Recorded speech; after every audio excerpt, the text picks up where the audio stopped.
¿Te imaginas ser tan influyente en el mundo del crimen que un ejército entero sea movilizado para atraparte?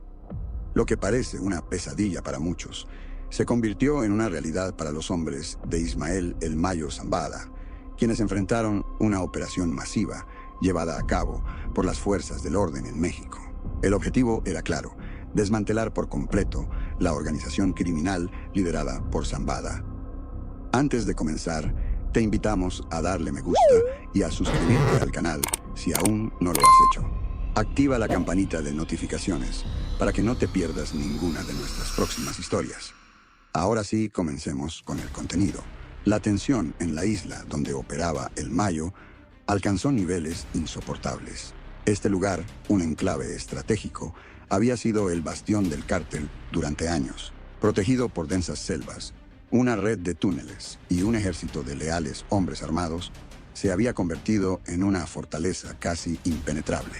Después de meses de planificación, las autoridades, apoyadas por fuerzas especiales, helicópteros fuertemente armados y vehículos blindados, lanzaron un ataque sin precedentes en la región.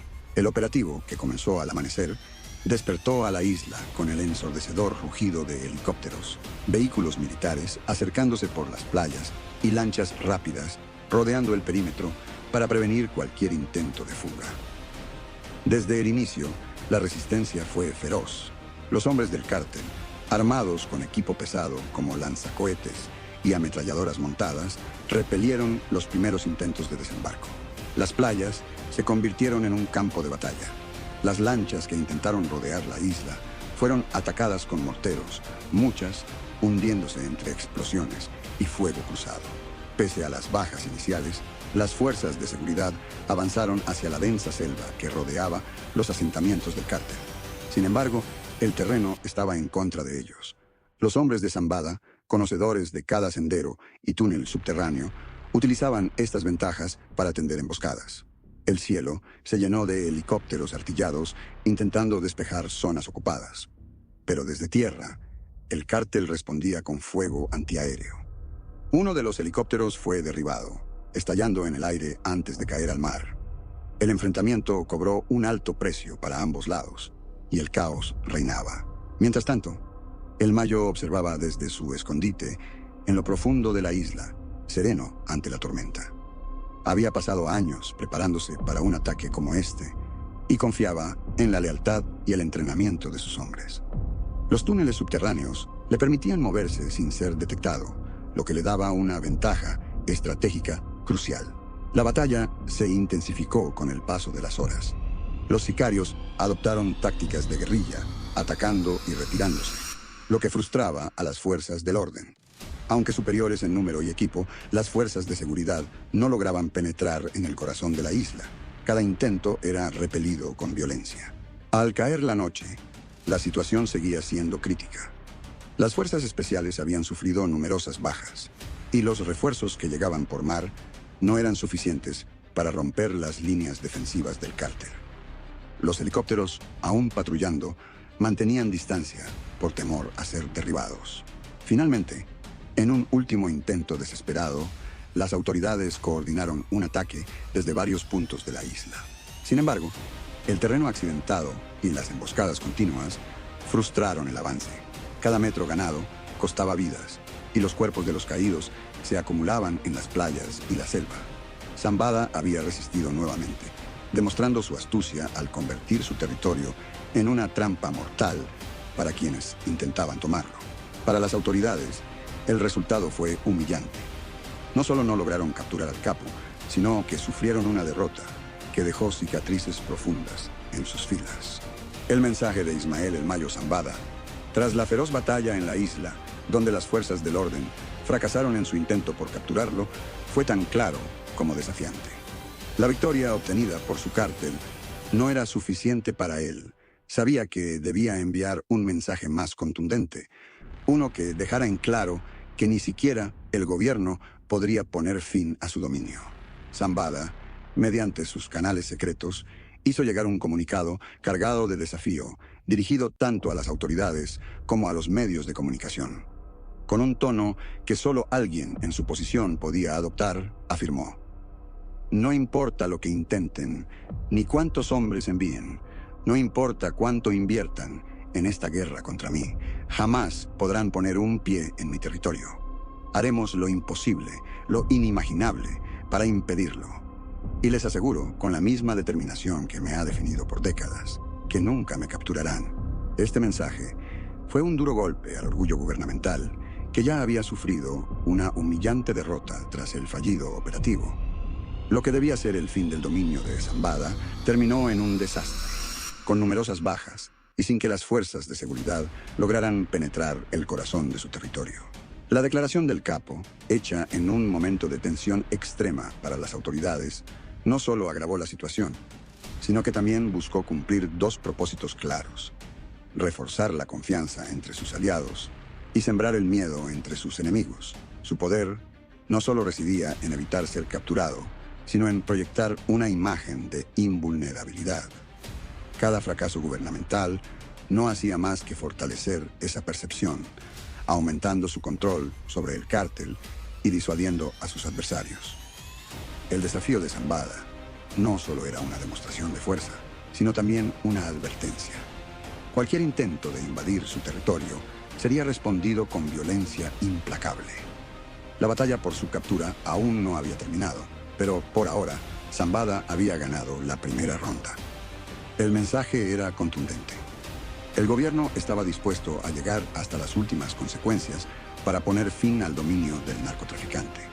Esta postura no solo intensificaba aún más la tensión entre las Fuerzas Armadas y el cártel, sino que acercaba peligrosamente la posibilidad de una guerra abierta. En las calles, el sentimiento era mixto. Por un lado, muchos ciudadanos temían que esta declaración desatara una ola de violencia en las regiones dominadas por el cártel. Por otro lado, algunos veían en las palabras del general una señal de que el gobierno estaba finalmente tomando medidas serias contra el narcotráfico. Después de semanas de preparación, el general Torres lideró un operativo masivo. Tropas de élite, vehículos blindados y apoyo aéreo fueron desplegados con un único objetivo: tomar la isla que servía como bastión de Zambada y capturarlo de una vez por todas. La madrugada del asalto fue marcada por una tensión palpable. Las tropas se movían sigilosamente bajo la cobertura de la oscuridad, mientras helicópteros sobrevolaban la zona y embarcaciones cargadas de soldados se acercaban a la costa. En la isla, los hombres de Zambada estaban en alerta máxima. Sabían que el ejército volvería tarde o temprano. Esta vez, la ofensiva se sintió diferente. Había un silencio incómodo que anticipaba la tormenta. Las primeras explosiones rompieron la calma. El ejército mexicano inició un bombardeo estratégico, destruyendo puntos clave de vigilancia y generando caos entre los defensores. Los hombres de Zambada respondieron desde sus posiciones fortificadas, utilizando el terreno a su favor. Sin embargo, la artillería pesada y el apoyo aéreo del ejército resultaron implacables. El enfrentamiento se volvió brutal. Las ráfagas de disparos y las explosiones cubrían la isla en un caos absoluto. Los hombres de Zambada, bien entrenados y dispuestos a morir por su líder, ofrecieron resistencia feroz. Sin embargo, la presión del ejército, con su superioridad numérica y armamentística, era abrumadora. El cártel intentó una desesperada contraofensiva, liderada por uno de los lugartenientes de Zambada, pero fue en vano. La respuesta del ejército fue devastadora, y los defensores fueron aniquilados en cuestión de minutos. La isla, que alguna vez pareció una fortaleza inexpugnable, se había convertido en una trampa mortal para los hombres de Zambada. Desde su refugio, el capo observaba el avance implacable del ejército. Cada explosión y cada posición perdida representaban el colapso de su imperio. Finalmente, tras horas de combate, los hombres del cártel comenzaron a replegarse desordenadamente hacia las zonas más remotas de la isla. Las bajas eran tan numerosas que ya no podían mantener una defensa coherente. El general Torres sabía que la victoria estaba cerca, pero capturar a Zambada seguía siendo la prioridad. Mientras el ejército aseguraba el terreno conquistado, la búsqueda del capo continuaba. El desenlace aún estaba por escribirse, pero era evidente que el reinado de Zambada estaba llegando a su fin. La lista de objetivos del gobierno estaba a punto de ser eliminada por completo, pero el verdadero objetivo seguía escapando de las manos del ejército. Al final del día, la isla estaba prácticamente bajo control militar, pero el Mayo había logrado desaparecer una vez más. La batalla había sido brutal y costosa para ambos bandos, pero la guerra aún no terminaba. Aunque el ejército mexicano logró una victoria táctica, sabía que mientras Zambada siguiera libre, la amenaza del cártel continuaría latente. Herido, pero no derrotado, el Mayo aún tenía cartas bajo la manga. Tras el enfrentamiento en la isla, las fuerzas de seguridad entendieron que la captura de Ismael el Mayo Zambada no era suficiente para poner fin a su imperio criminal. Aunque había escapado, su organización quedó severamente debilitada, y el gobierno no podía permitir que los remanentes del cártel se reagrupasen. El siguiente paso era claro: neutralizar todos los cónclaves de El Mayo y desmantelar las operaciones del cártel en todo el país.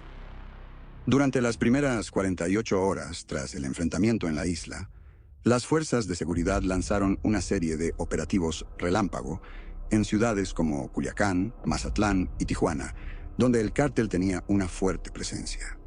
Las calles se llenaron de vehículos blindados y helicópteros que sobrevolaban las zonas de conflicto.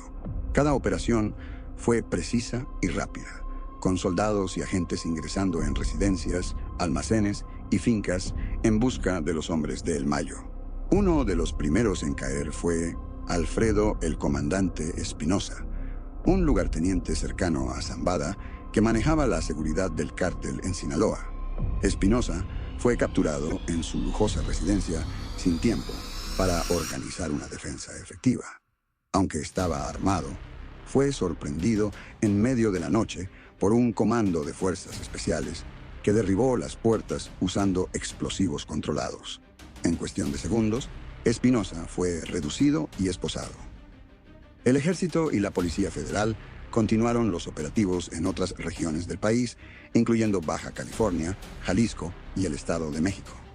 Las capturas no solo se limitaron a los altos mandos, sino que también incluyeron sicarios, halcones, vigías y operadores de menor rango. Cada arresto representaba un paso más hacia el desmantelamiento completo de la organización. La clave del éxito de estas redadas fue la rapidez con la que se ejecutaron. Aunque el Mayo Zambada seguía siendo una figura poderosa, su cártel no pudo reaccionar lo suficientemente rápido para contrarrestar el embate gubernamental. En menos de una semana, más de 200 hombres vinculados al cártel fueron capturados y trasladados a diferentes centros de reclusión. El siguiente reto para el gobierno fue decidir dónde encerrar a estos individuos. Las prisiones tradicionales no eran una opción viable debido a la corrupción y las frecuentes fugas en los penales mexicanos. Se decidió que los miembros más peligrosos de la organización fueran enviados a cárceles de máxima seguridad, como el Centro Federal de Readaptación Social número 1, el Altiplano, y otras instalaciones de alta seguridad distribuidas por el país. El transporte de los prisioneros fue otra operación compleja. Se utilizaron helicópteros y convoyes blindados para evitar intentos de rescate durante los traslados. Cada movimiento fue vigilado de cerca por el ejército, y las rutas se mantuvieron en secreto hasta el último momento para prevenir filtraciones. Una vez en las cárceles, los hombres de El Mayo fueron aislados en celdas de máxima seguridad, sin posibilidad de comunicarse con el exterior. El objetivo era claro: romper cualquier conexión que les permitiera seguir dirigiendo operaciones desde la prisión. La vigilancia era constante, con cámaras monitoreando cada movimiento y guardias patrullando las instalaciones las 24 horas del día. Los prisioneros fueron sometidos a un régimen estricto, diseñado para recordarles que su vida fuera de esas paredes había terminado. Fueron sujetos a confinamiento prolongado en celdas de aislamiento, condiciones de vida precarias y una vigilancia constante que buscaba quebrar su resistencia física y emocional. Cada día era un recordatorio de que el control que alguna vez tuvieron había desaparecido por completo. Aunque el gobierno logró una victoria significativa con la captura de cientos de miembros del cártel, y el debilitamiento de su estructura operativa, la amenaza persiste, mientras el Mayo Zambada continúe libre. El desafío ahora es mantener la presión sobre los remanentes de la organización y evitar que resurjan bajo un nuevo liderazgo. La guerra contra el narcotráfico es una batalla de resistencia, y cada paso hacia la justicia, aunque costoso, representa una esperanza para un futuro más seguro. Gracias por acompañarnos en este viaje informativo. Si te ha gustado el contenido y quieres seguir disfrutando de historias como esta, te invitamos a darle me gusta a este video. Tu apoyo nos motiva a seguir creando más material de calidad para ti. Además, no olvides suscribirte al canal y activar la campanita de notificaciones para que nunca te pierdas nuestros nuevos videos. Te esperamos en el próximo contenido.